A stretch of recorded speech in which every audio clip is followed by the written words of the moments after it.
যারা কলেজে পড়ো তারা এটা বুঝতে পারছো না বিএ ভালো নাকি বিএসসি ভালো, কোনটা ভালো হতে পারে। বিএ এবং বিএসসি এই দুটো ডিগ্রি সাইকোলজিতে সেমই, পড়াশোনা সেম হয়। বিএ ইন সাইকোলজিতে যা পড়তে হয় বিএসসি ইন সাইকোলজিতেও সেম পড়তে হয়। ডিফারেন্সটা মেনলি আগের বছর থেকে অ্যাড করে 4 ইয়ার সিস্টেমসে, যেখানে একটা স্পেশাল পেপার অ্যাড করেছে বিএসসি দের জন্য।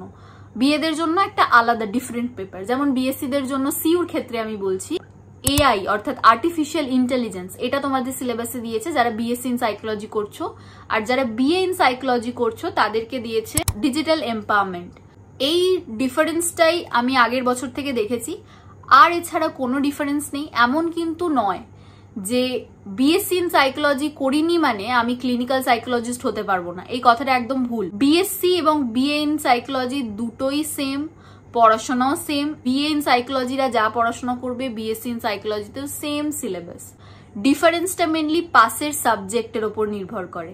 বিএসসি ইন সাইকোলজি করলে তোমাকে সায়েন্সের দুটো সাবজেক্টকে রাখতে হয়, আর বিএ ইন সাইকোলজি করলে তোমাকে আর্টসের যে কোনো দুটো সাবজেক্টকে পাসের সাবজেক্ট হিসেবে রাখতে হয়।